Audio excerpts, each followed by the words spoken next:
Good morning. I'd like to call the Environment Protection Commission of Hillsborough County to order.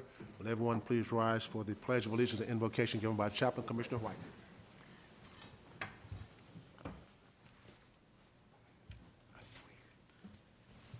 Thank you. Pledge of Allegiance. Attention, salute, pledge. I pledge allegiance to the flag of the United States of America and to the republic for which it stands, one nation, under God, indivisible, with liberty and justice for all.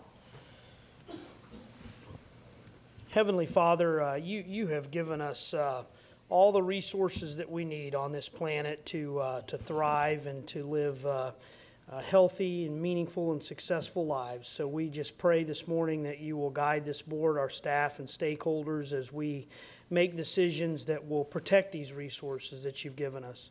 Lord, we pray for our first responders, members of our armed forces, that you'll keep them safe and deliver them home safely each and every day.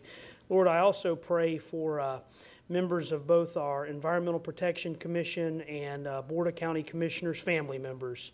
Linda Petruzzi for the loss of her son, Lucia Garces and the loss of her husband, and Brandon Wagner, who recently lost his father-in-law.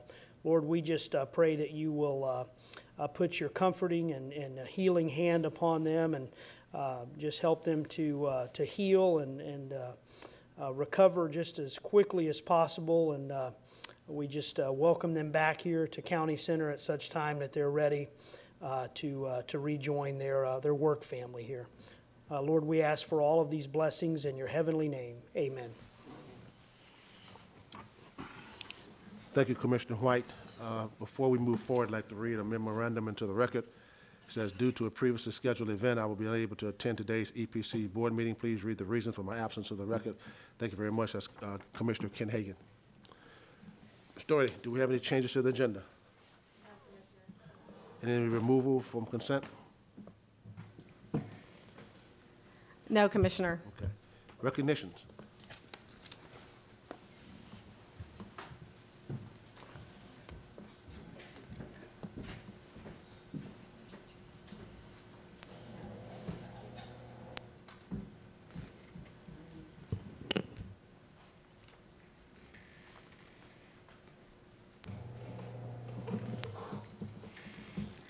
Good morning, Commissioners.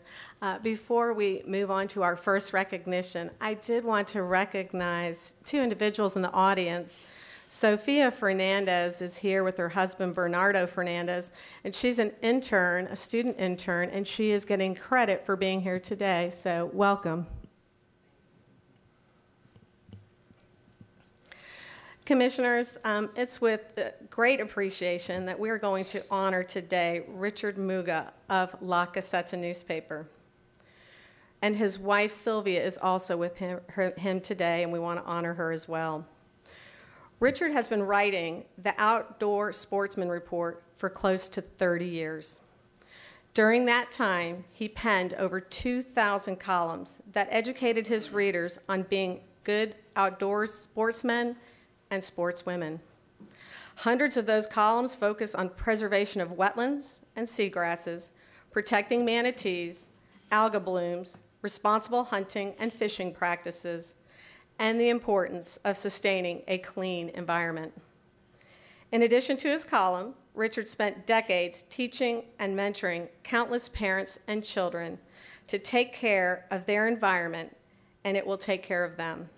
He's been a strong advocate for keeping our waterways and public lands clean, preserved, and protected. And he served with distinction on the Florida Environmental Regulation Commission. Before we bring Richard up, I see Pat Mantega in the audience, so I didn't know if Pat wanted to come up and make a few remarks. Thank you.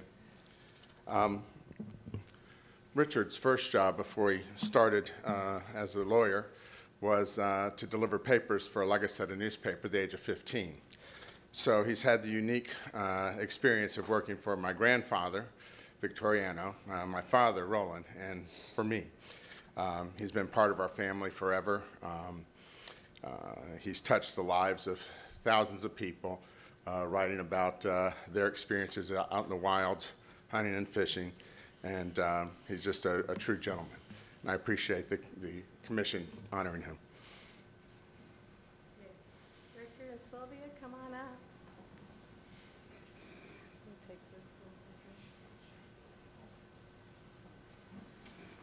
Good morning, Mr. Chairman, members of the commission. It's with great appreciation that I stand here to receive this recognition. I'm just grateful to be in this great country. I came here when I was 15 years old, not knowing any English, without the benefit of any family. And this country has had a beautiful helping hand for me in many, many ways. I am so grateful for this recognition, but just to be an American. And I wanted to thank Patrick's father for helping me when his first introduction to journalism when I was 15 years old, collating and delivering La Gaceta, and then offering me the opportunity to write. So I'm very grateful. So thank you all very much for taking your time and recognizing me for the little bit that I have done. Thank you. Sylvia, you want to come up? This is a team effort. Come on up. Just had to. Richard, with sincerest appreciation for a lifetime of excellence in reporting for La Gaceta newspaper, through your column, The Outdoor Sportsman Report, you have educated your readers on the importance of taking care of our environment and preserving our natural resources for future generations. On behalf of our agency and the citizens of Hillsborough County, we thank you for being a teacher, a mentor, an advocate for environmental issues, and for living up to your tagline, be a good sport. We're awarding you this certificate on September 27th, 2018. And we also have a picture that is of wildlife, of a bird that sits on our website as well. So please accept these with our gratitude. Well, thank you so much. Appreciate it. Thank you. There you go, sir. Beautiful. Before we go any further, we have a commissioner in the queue that wants to say something. Commissioner Chris, you're recognized. Thank you, Mr. Chairman. You mentioned something in your delivery, the small thing. And, sir, sometimes we don't always see the outcome of our small things. And when you stop and you think about how many words that you've written, how many articles that you have published, and how many people have read those articles, and how many times they have shared the joy and the information that they gathered from the words and what you had to say, and how many people they shared that with, you'd be surprised of the influence and the impact that you have had in our community. And we are all very grateful of you, sir. And those little things are big things. And that's why we have you here today, sir. Thank you so much. I appreciate your comments. Thank you. Mr. Muga, we want to thank you for all that you've done for this community, especially for the environment and writing about sportsmanship. I'm not a sports person kind of guy, but I do get outside when I'm able to play golf when my back gets right. But we want to thank you for what you've done. You probably deserve more than that, having to put up with Patrick Montega. But we want to thank you very much, and congratulations on the recognition. Thank you so much. Taking a photo? Yes, sir. Okay. Come on up here, Richard. We're going to take a quick photo. Oh, my goodness.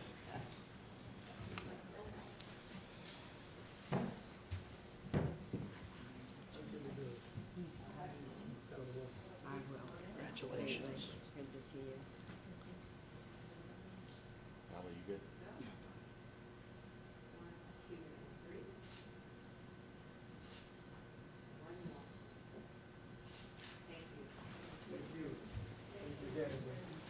Really great.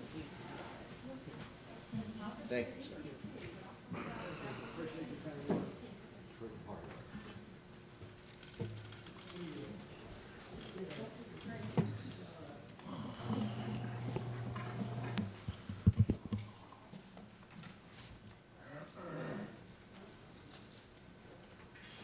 We're now moving to public comment. Is there anyone wishing to address the board here?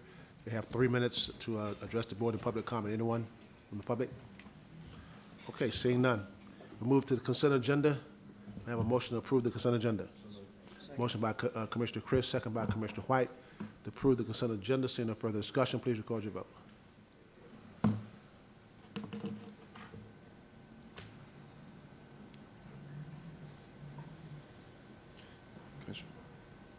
Commissioner Miller?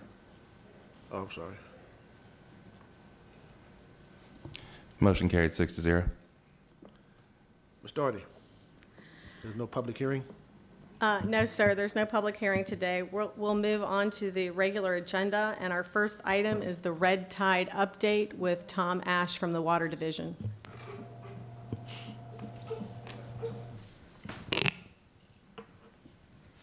Good morning, Commissioners. Tom Ash, EPC staff.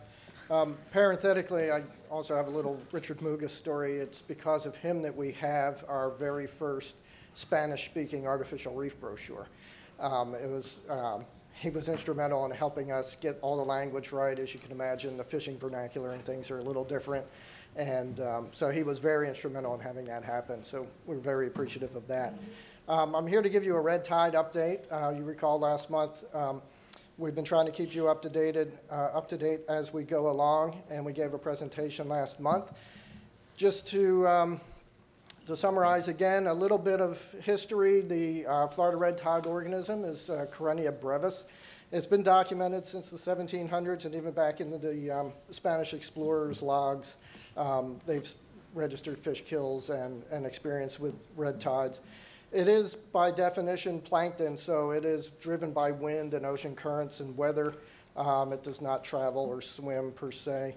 It does produce powerful brevetoxins, however, hence the fish kills and some of the other higher vertebrates that we've seen being killed in the last several months. It does that by affecting the organism's central nervous system. So in many ways, it will break down that organism's ability to breathe. In fish, it typically it disrupts the neural transmitters that control the gills, so the fish essentially suffocate. In humans, we get, if we're near it and the waves are crashing at the beach, it will tend to aerosolize and break up the cells, and that's where you get that irritating, your eyes start to itch, and you have, if you have any kind of respiratory illnesses, it can tend to exacerbate those. And again, they usually cause not just smaller fish kills, but usually fish kills on a much larger scale. They are typically offshore. They live out there all the time, and then they concentrate closer to shore. And as they do, they experience these population blooms. They're fed by whatever nutrients may wash off from the shoreline, and it tends to make them grow a little faster and perhaps prolong the blooms, but it does not per se cause the blooms. And they generally only occur in saline environments, so saltier water. They're typically not going to be too far up into the bay, or certainly not up into the rivers too much. The most recent graphic from the Florida Fish and Wildlife Conservation Commission shows the bloom is now pretty much, I think they're saying 135 miles of coastline in the southwest Florida, from Collier County all the way up through Pinellas. Since our last update, there has been a much higher concentration of the organism off of the Pinellas County coastline, and of course, the Hillsborough County waters, right as they intersect with the Gulf of Mexico. Just a couple days ago, FWC's monitoring has shown a bit of an improvement, and we have been, in the last couple of weeks, seeing a little bit of improvement. We don't want to let our guard down just yet, but the concentrations, particularly in the mouth of the bay, the Mullet Key Gulf Pier in particular, has very low counts. If you recall last month, most of these dots would have been bright red or orange. So we are seeing a little bit of a respite recently. Again, our monitoring program is out there on a regular basis, and these are our lower Tampa Bay stations. We have over 259 monitoring points throughout Hillsborough County that we hit on a monthly basis. This is just a subset of those for the lower Tampa Bay area and the area we're concentrating on for this particular event. On the left, the panel on the left, September 13th, told a very different story. The higher concentrations and fish kill lethal concentrations were concentrated in the mouth of the bay, near Egmont Key, just offshore of Egmont Key, and then medium to lower concentrations there just south of the Sunshine Skyway. As of last week, you can see those numbers have dropped considerably, and our folks were reporting really no dead fish for most of Hillsborough County waters until they got to about the Egmont Key area and just off into the Gulf on the west side of Egmont Key. We have been partnering since my last report. We've developed a new partnership actually with Code Enforcement and their Marine Safety Office, and they are actually going out and collecting samples as well. We're working very closely with them, and so they'll collect samples and they'll bring them to us, and we have the scientific expertise to process those and do the counts and produce these maps. So we're working very well with them. In fact, I think they're out there today, and we'll probably have some samples waiting for us when we get back to the office. The only two hits there are right there, again, right near the Skyway. Still within pretty much Hillsborough County waters, but nothing close to the landmass of Hillsborough County. This is a typical, what you would see. This is taken from a boat. You kind of get these rafted up weed lines that are drifting out there, and in amongst them you'll see a lot of dead fish, typically smaller bait fish, pinfish, mojaras, that kind of thing, and the occasional big fish. The big white blob there in the middle is unfortunately about a 28-inch redfish. And generally the fish that are being seen are older, they're bleached out, they're kind of gooey, and you can tell they've been out there for quite a while. So that leads us, gives us some confidence in knowing that these fish died somewhere else and have drifted into the bay. They generally have not been dying inside the bay. So specific to Hillsborough County, this photo is kind of what we were seeing a week or so ago. The Marine Safety Office has been doing overflights with the Hillsborough County Sheriff, and these are typical of what they're seeing from the helicopters as well. This is a little confusing. I'll walk you through it. This is a product by the University of South Florida's College of Marine Science in cooperation with FWC. And it's a model, if you think of it as a message in a bottle. The little black X is where you drop the message, and then if you follow the line out to its terminus, that's generally where that bottle is predicted to go. The panel on the left is the upper water column, and so the story it's telling is when you watch the currents and the tides, the general net transport of the organism is going to be offshore in the upper water column, which is a good thing because they generally spend most of their time in the upper part of the water column photosynthesizing. The column on the right is the lower water column, and it is showing a different story. The water under that is moving actually onshore.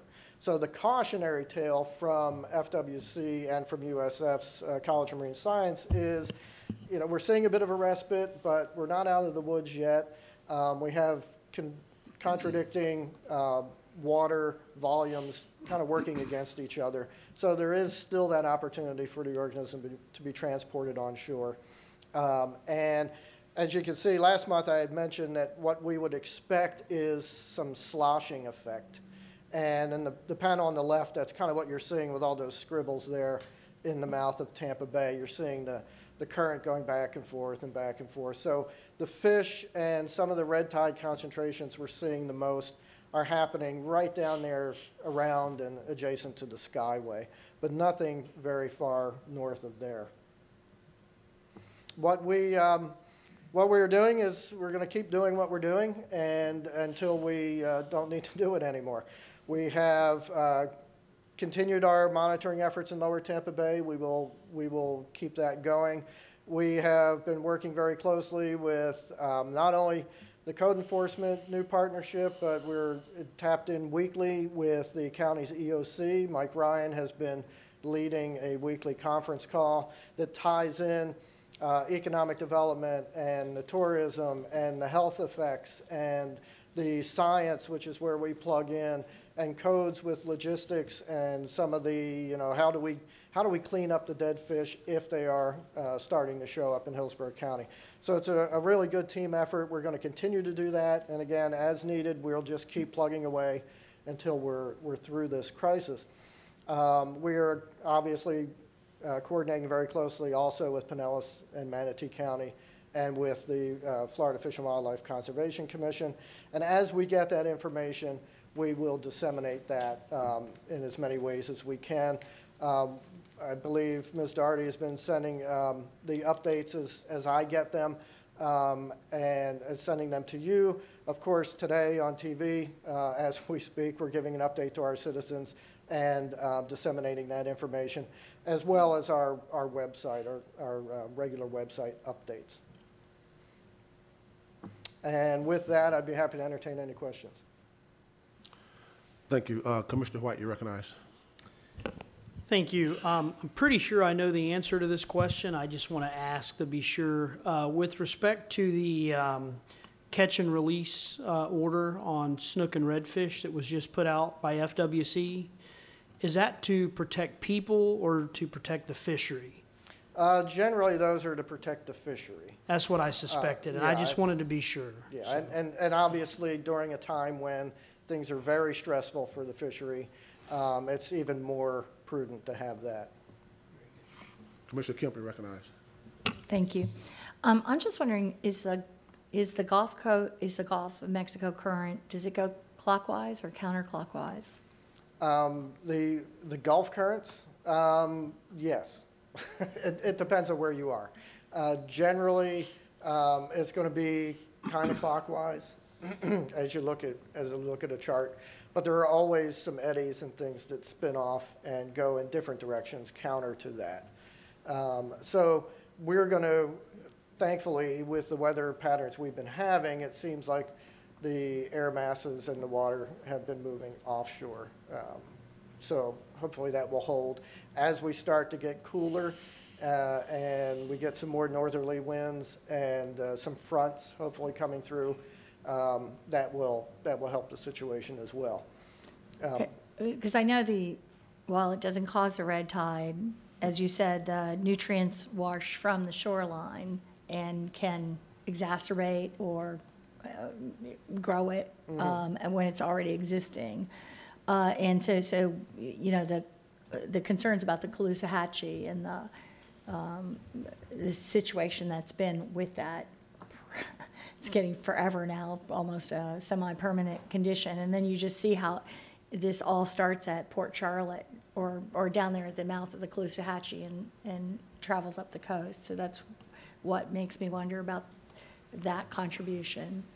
Yeah, it's hard to make a direct link to that. There's also now another red tide bloom in the Panhandle. Bay County, Santa Rosa County, some of those guys are also seeing some of the bloom concentrations of red tide as well. In that case, it would be hard to make that connection. But certainly we're in the rainy season. We're just kind of on the tail end of the rainy season. So if there are going to be excess nutrients in the bay, in the Gulf, in the rivers, this is the time of year that happens. And are there, I guess I should explore this later, but in terms of fertilizer and what we're doing here in Hillsborough County, are there things that we should be thinking about that we might be able to do to minimize our impacts? Yeah, well, we have our fertilizer rule, Chapter 1-15, and in it there are some very specific BMPs that will help with that situation. Not fertilizing right down to the shoreline, not fertilizing when we're expecting heavy rains, and just trying to keep whatever fertilizer products homeowners may be using on the lawn and not on top of their seawall caps or in the canals and that kind of thing. So a lot of that is covered within Chapter 1-15. Thank you. Commissioner Merman, you recognize. Thank you. Thank you for your report. And I really want to thank staff for staying on top of this. As the reports coming out, Pinellas, they've only had it for what, 4, 6, 8 weeks, and it's a $130 million impact already. So I know that the governor has given some money for research. Are you going to be able to participate in the research? Or is that something you would do or wouldn't do? Tom could probably address that better. I know Moat Marine is getting some monies, but currently I don't think we're in the queue for any monies. Is that correct, Tom? It is, and it's something that we're obviously going to be sitting there and ready to take advantage of if the need arises or if the opportunity arises. Up until now, most of the money that's been available has been for cleanups. But I am starting to hear in the wind that there may be money also for impacts, other impacts rather than just cleanups, and for monitoring and other research. We will certainly be poised to take advantage of that if that Well, arises. and it's possible we can send a letter to the governor's office and just ask that some of that money come to the Environmental Protection Commission. I think it was like $2 million that they've allocated for research. But I think it's important that you also be involved in that. So we'll see what we can do here. Yes, excuse me, Tom. Yes, Commissioner, I just wanted to let you know, we, senior management and I have spoken, and we have discussed reaching out to Noah Valenstein at FDEP so that he can actually do the request for the governor. So we are working on that for our water monitoring data. Very good, thank you. Thank you. Sorry, Tom. Let me ask a question. Have you studied the history of this red? I guess you have, the history of this red tide. My question to ask, why I'm asking that question, has there ever been a red tide of this magnitude in this state, or in this area? Yes, sir. In fact, it's fairly recent history. In 2005, there was a devastating red tide. Also ran most of the length of the Florida's Gulf Coast, all the way up into the Panhandle. In that case, it's a little different than this one, but in that case, it was at lower depths, and it tended to trap an anoxic zone, an area of the water with no oxygen, and it trapped it at the bottom. So a lot of the fish and even a lot of the reefs and various organisms and natural ledges that we have in the Gulf were decimated during that red tide because there was nowhere to go.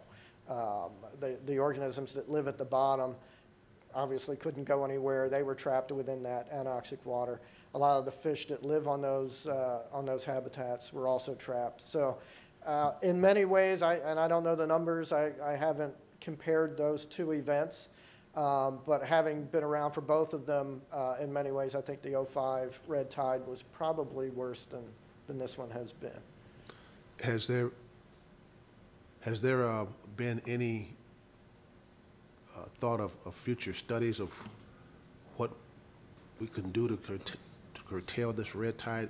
And the reason I'm asking this is this.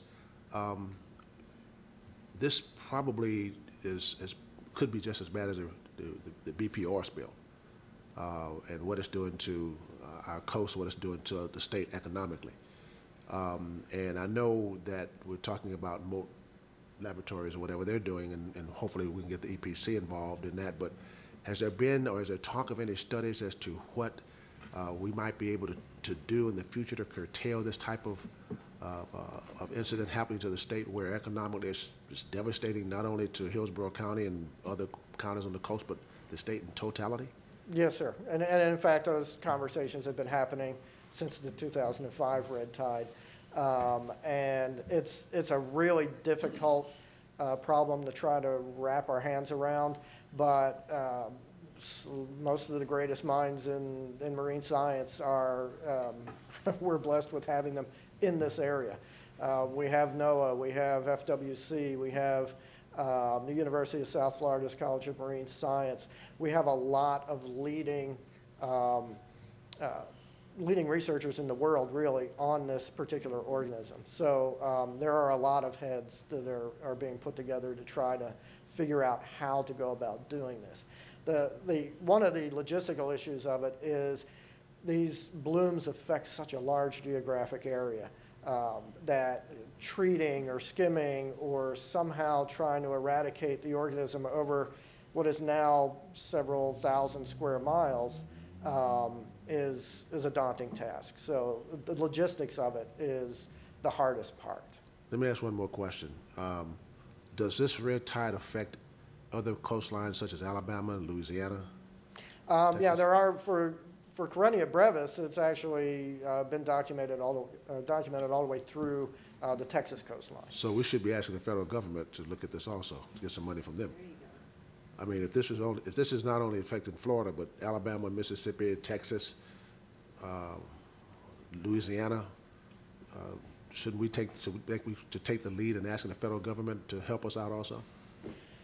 I'm not putting that's a question above my pay grade. I'm not putting it on your back. But it is, and I just want to clarify that the Karenia brevis has been documented in Texas coast blooms and, of course, Panhandle and that area, but not necessarily for this event. Yeah. So far, this event is Southwest Florida and then a kind of a little separate thing going on up in the Panhandle. Well, the reason I asked that is, like I said, the BP oil spill happened and the federal government got involved, and there's still some dollars that are still out there we haven't gotten yet. But this could be just as devastating as far as I can see, not only to Florida, but to the coast of Alabama, Mississippi, Louisiana, and Texas. So that's just my question. Yes, Commissioner. We will regroup. The USF has the Weatherbird, and they have a marine biology program that studies all of these things way out into the 25-mile area. Our water monitoring is closer to the coast, but we will get together and report back to you some opportunities that may be federally or state for funding for some, i.e. research. Obviously, we would have to collaborate with other partner agencies to do it, but we will report back to you. Okay. All right. Thank you. Commissioner Chris, recognized. Thank you, Mr. Chairman. I concur with your line of questioning and concern. Growing up on Treasure Island on Pinellas Coast, living there in the 60s and 70s, we saw the red tide on a regular basis about every 3 years. And I remember twice it was really bad, and we saw a lot of larger fish. And that was in the late 60s, maybe 69, and in the early 70s, probably around 73. So, you know, I'm not sure the extent along the coastline, but for Pinellas County, I remember how very bad it was and going out there with the volunteer fire department and having to clean up the beaches, and it was pretty bad.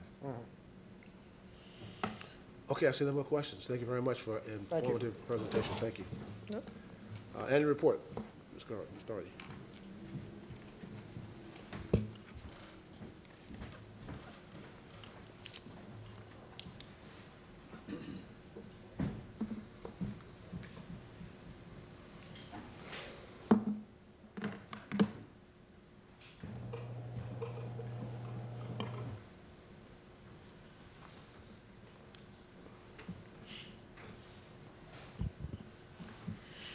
Commissioners, once a year we report on the health of our environment and the performance of our agency.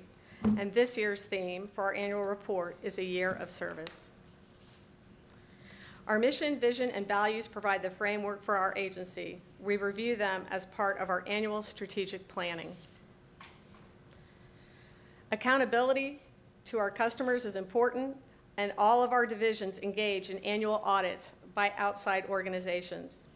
In 2018, EPC had 19 audits covering all the following audit types: performance, financial, and certification. And I am pleased to report that we had a 100% satisfactory rating on those audits.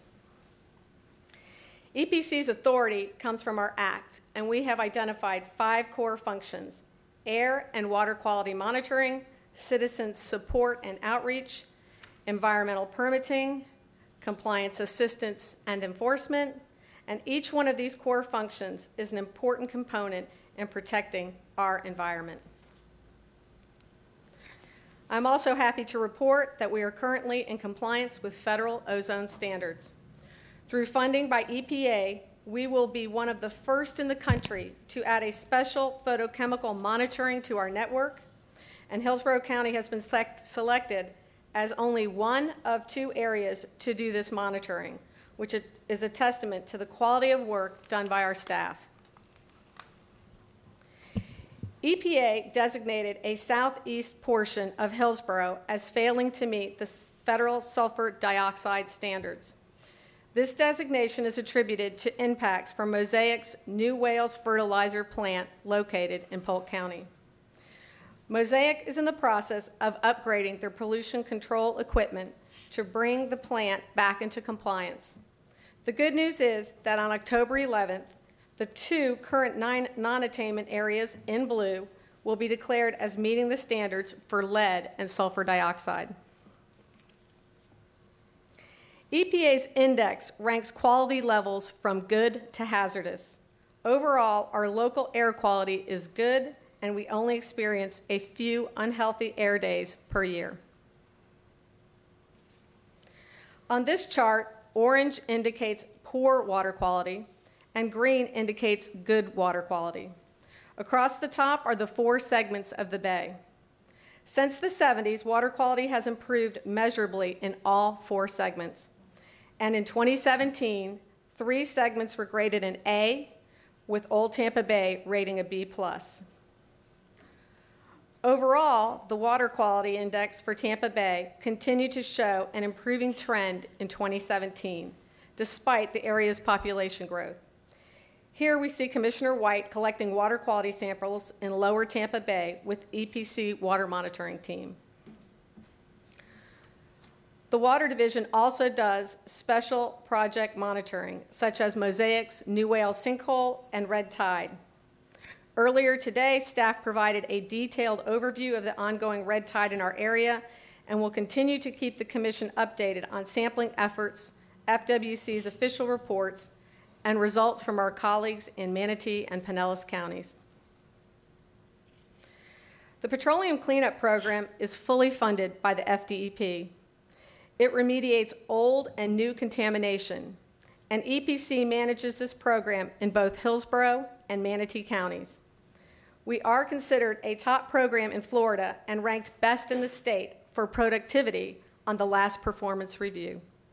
In addition, our tanks program received scores of 90% or above on all annual audits by the FDEP. The SQG and Brownfields redevelopment programs are focused on groundwater protection.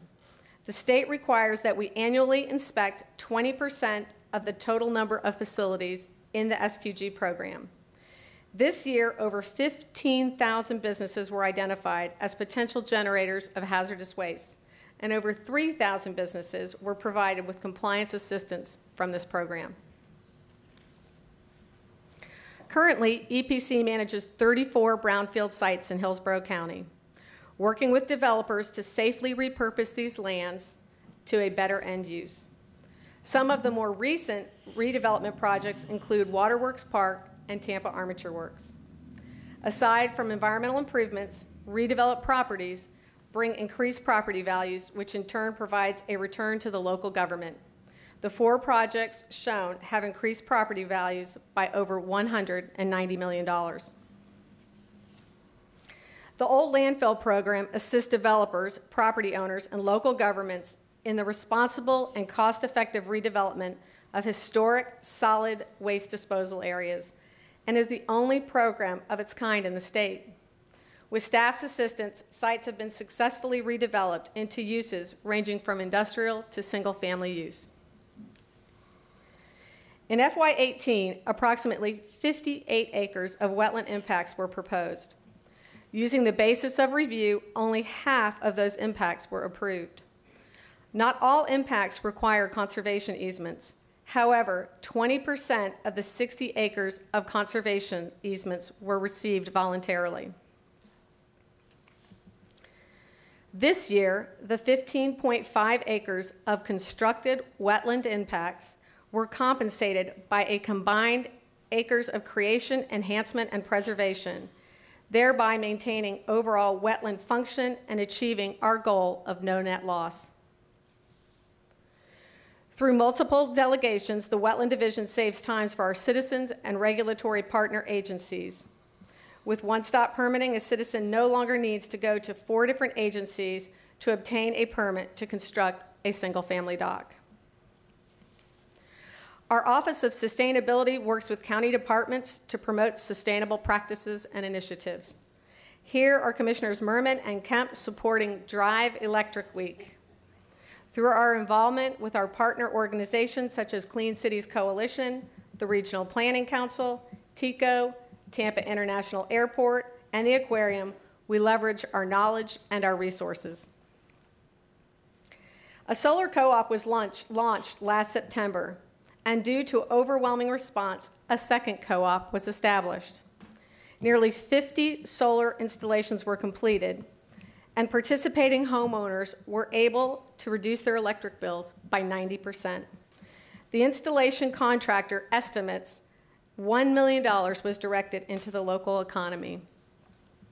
EPC would like to thank the BOCC and County Administration for supporting this worthy initiative, and we are excited to be a part of future solar endeavors. And Commissioners, at this time, I'd like to just take a little latitude to recognize Commissioner Kemp as a solar hero for her work on this initiative. This plaque was given out last Friday at the event, and you were not able to be there in attendance, but they asked me to give it to you. So here we go. Here's your Solar Hero Award. Thank you so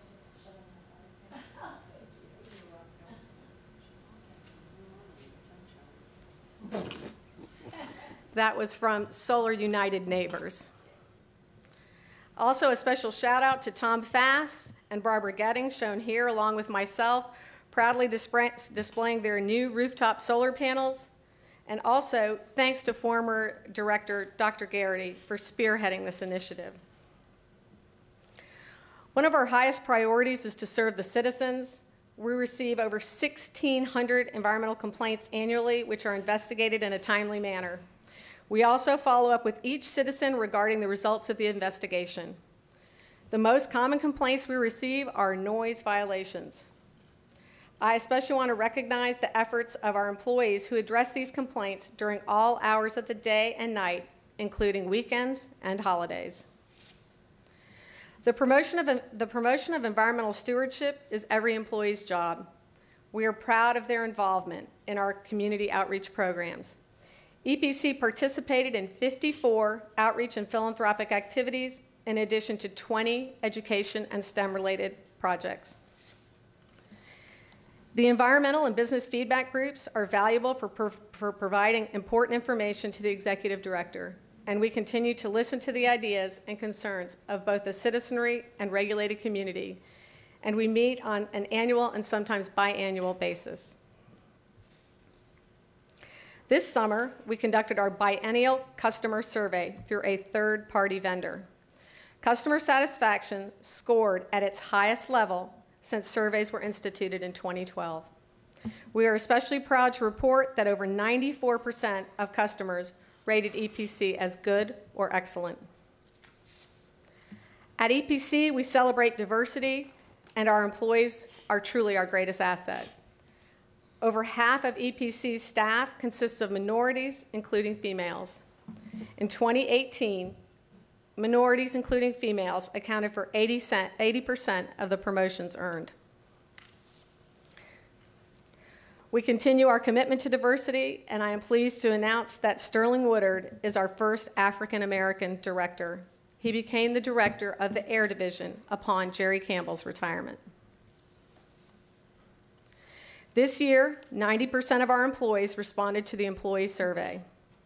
Of these, 90% rated their overall satisfaction working at EPC as agree or strongly agree. This is the highest rating since the surveys began in 2009. I am pleased to report that for 2018, year to date, we have met or exceeded all the metrics established for our core functions. Compliance rates are up by nearly 10%, and we continue to investigate the majority of citizen complaints within 3 days. The Pollution Recovery Fund provides grant money for projects to restore polluted areas and mitigate the effects of pollution.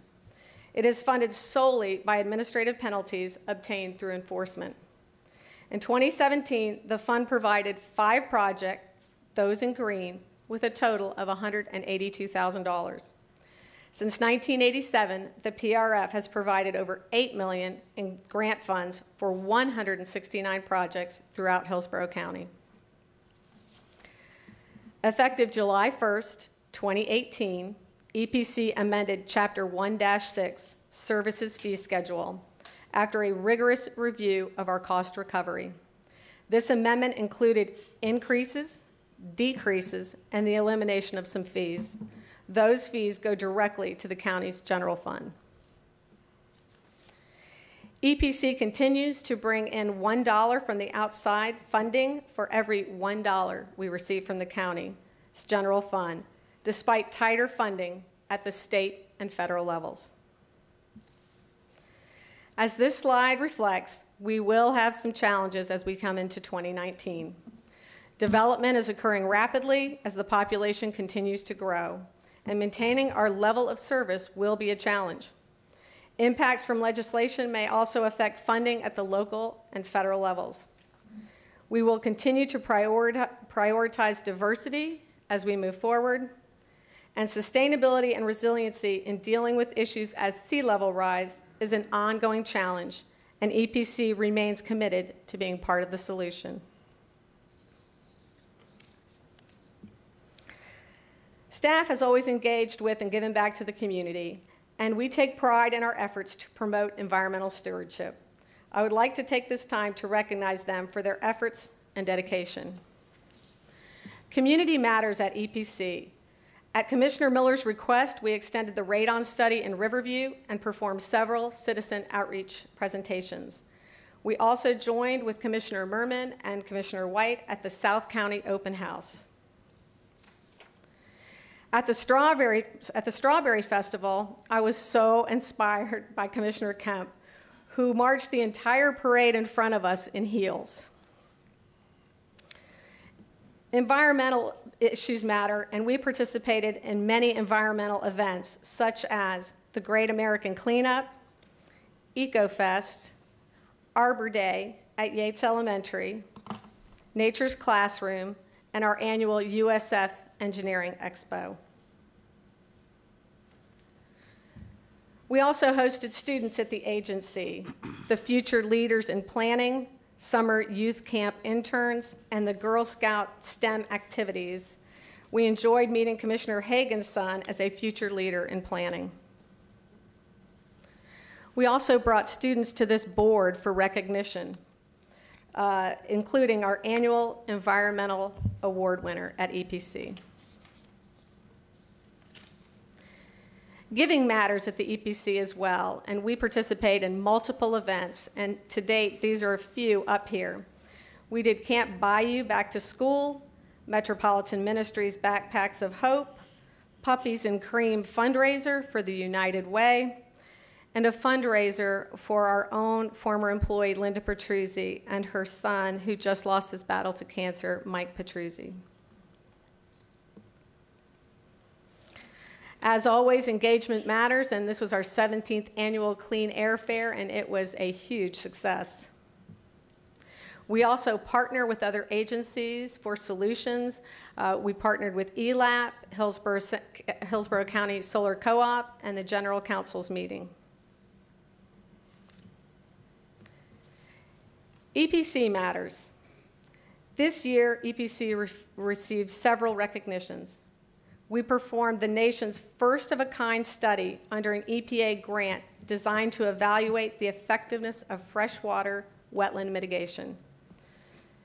The findings and report earned EPC the prestigious Tampa Bay Regional Planning Council's Future of the Region Award for the natural environment. I was also honored to receive the Florida Association for Water Quality Control's Wade Hopping Leadership Award.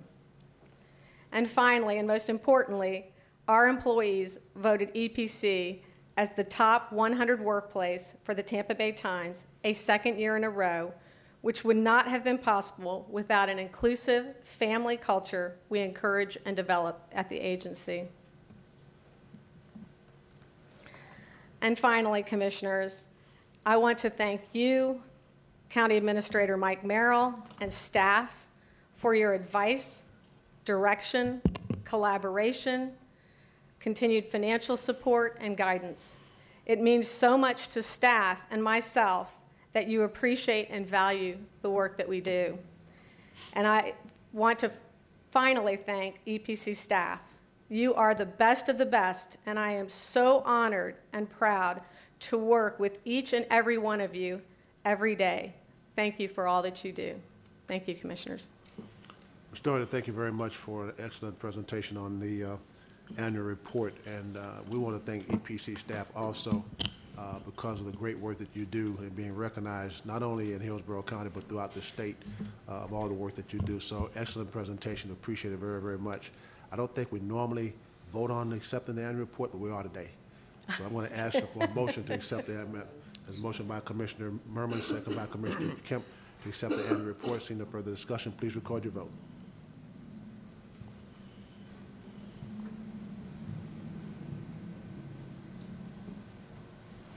Motion carried 5-0. Thank you so much, Commissioners. Okay. I'm going to revert back to the red tide update. I think that was a vitally important report that we received. So I think we need to vote on that one also. There's a motion by Commissioner Merman, second by Commissioner Kemp to accept the red tide update report. Seeing no further discussion, please record your vote.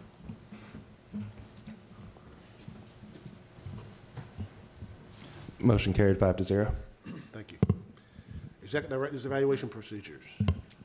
I'm going to speak to that, Commissioners. Yes, sir. Again, pursuant to the Executive Director's contract, this is the time of year where she gets evaluated.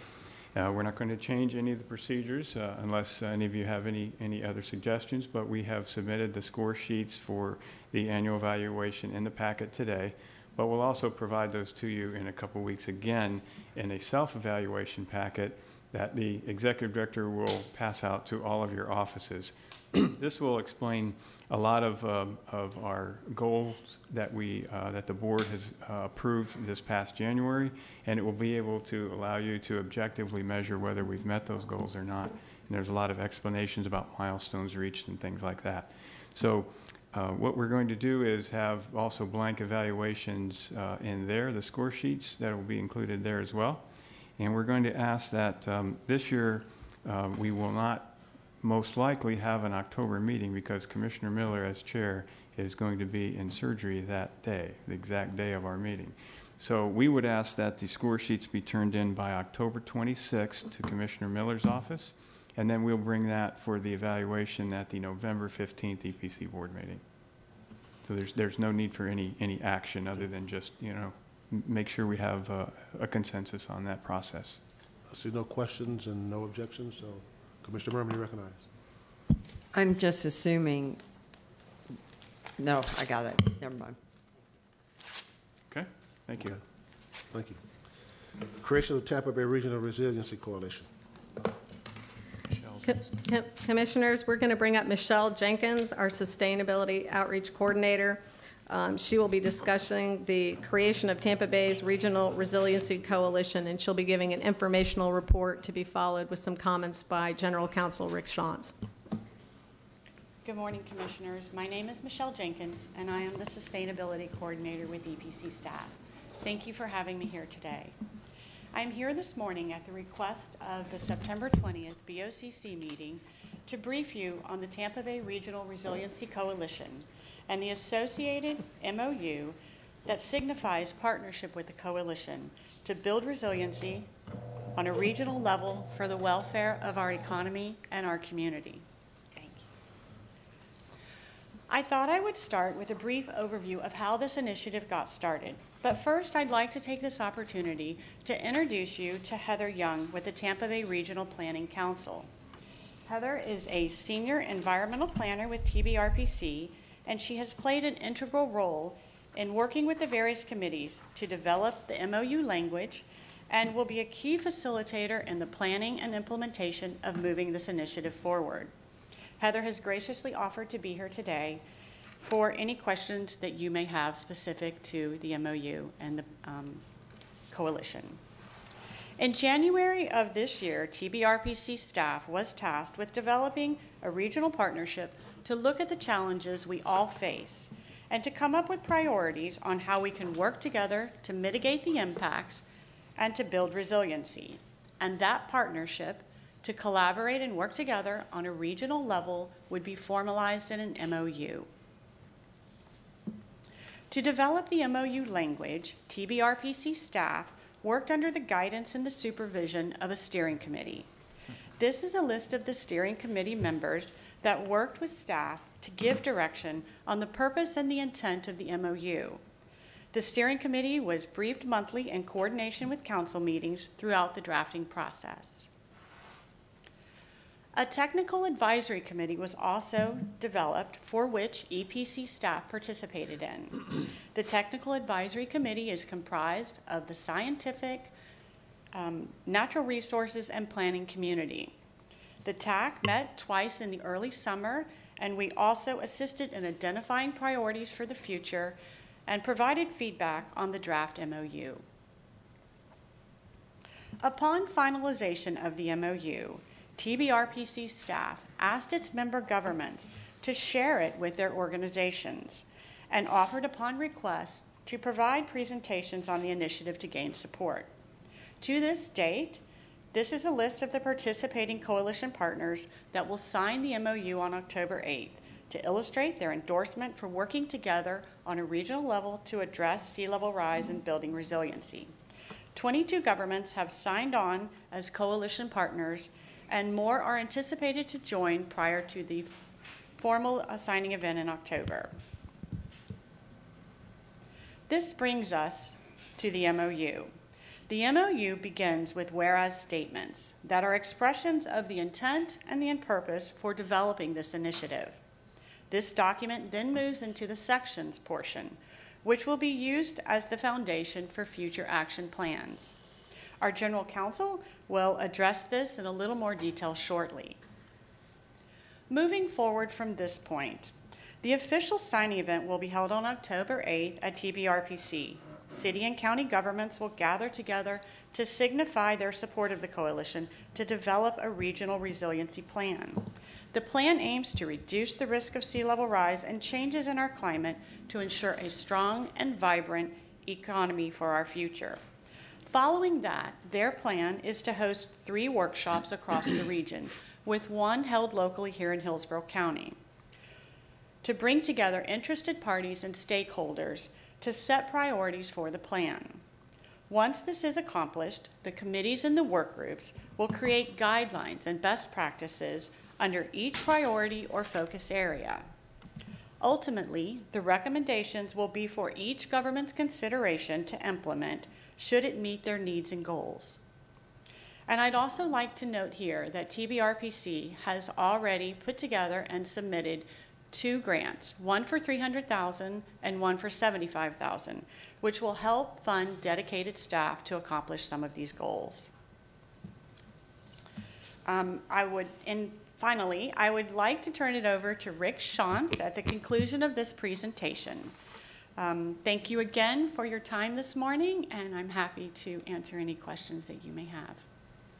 I see no questions. Thank you very much. Mr. Shantz. Yes, I'd just like to speak to the MOU itself. As you know, there will be no voting on this by the EPC, but this will be going before the BOCC. And the MOU is in your packet, but it consists of mainly 2 parts. As Michelle said, it's a whereas section, and then there are 7 short sections that follow the whereas clauses. The purpose and summary of the whereas clauses are basically to give the reasons and the statement of purpose to develop this coalition.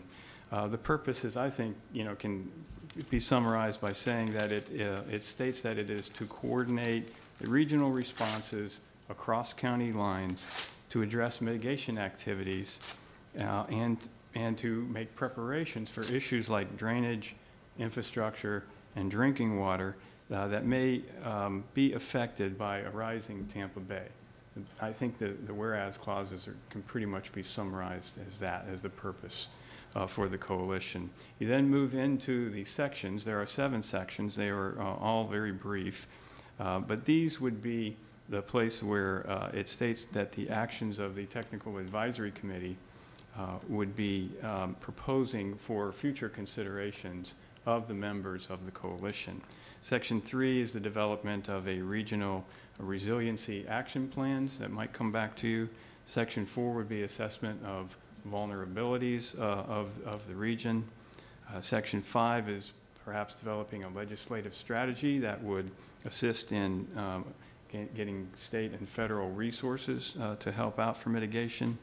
And then finally, you come down into Section 7, which is just basically, it says that this is an expression of intent for the members of the coalition to work together, but it does not commit any local resources or staffing, and it acknowledges that the governing board, governing bodies of each member of the coalition retains that power and authority to either opt in or opt out of anything that comes out of the technical advisory committee of the coalition. So the county staff I know is also preparing an agenda item, and they have that set for October 3rd. The county attorney's office has also reviewed it. I've spoken to Hank Ennis about that, and they'll be bringing that back to you as the BOCC. But I think what you wanted was a quick look at this by the EPC, which we've done today for you. So it does not require any action. Okay. If there's any further questions, we'd be happy to answer them. All right. Commissioner Chris, you're recognized. Okay, just again to further, you were very clear, and I appreciate it. It was a very well done report, and I appreciate the regional staff coming today and what you all did. So in simple terms, there's nothing obligating here. There's nothing that's going to require a check or any money here, and there is nothing that is politically charged here, correct? Yeah, in our opinion, it seems to be a document that's a good document, and we don't see any red flags. Since I am the member that does serve on the Regional Planning Council, we worked diligently to make sure that this was something that we could all embrace, regardless of our perspectives on global warming and those issues. It is a very large council. Most of the council, I would assume their politics is conservative, and they have embraced this. So I really don't see, you know, where there should be any rub. What I'm concerned about is the two members that had the most questions the other day aren't here right now. So I would like to make sure that your portion of the presentation is brought forward to the BOCC when we address this issue next week. Can you do that? Commissioner, I will not be available. I will be out of town next week, but Mr. Shantz, General Counsel, will be available, and we will make Ms. Jenkins available as well for the presentation. We can cancel your trip. I'm just kidding. Mr. Shantz, he'll do an excellent job. Yes, I'll be here. Okay. So no further questions. Thank you very much. Thank you. Thank you. Executive Director's report.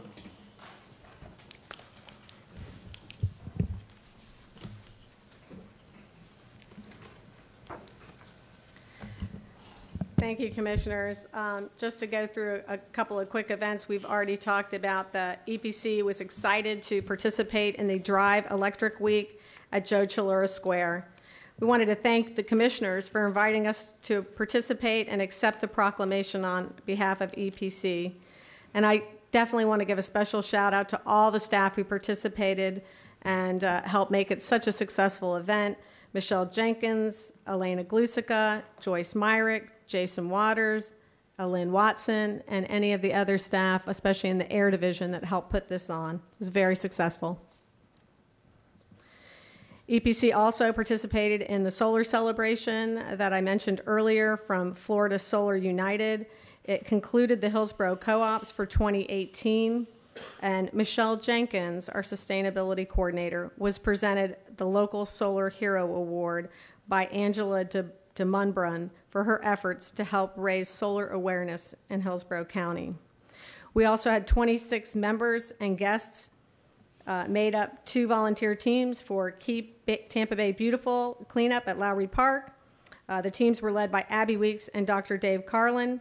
An impressive 40 bags of trash were collected to their efforts. Staff from our Affirmative Action Committee also participated in the USF St. Pete Job Fair this month. Joan Hallgren recently was selected as the committee chair, and I know she will do a great job. And I do want to take a moment to recognize Michelle. You've been a great asset, and you gave a wonderful presentation today. And especially thank you for your work on the solar initiative. We have several upcoming events coming up. We have a lot of job fairs, which is a great thing, and we have scheduled, and there will not be a conflict with any of your meetings, this year, our annual Thanksgiving luncheon, which we hope all of you can attend. We know Commissioner Higginbotham is going to be there, and we want to thank him. This is a picture of him and his wife, Devin, serving at our annual Thanksgiving luncheon in the past. So with that, that concludes our meeting. Well, not quite. Mr. Woodard, come to the mic, please.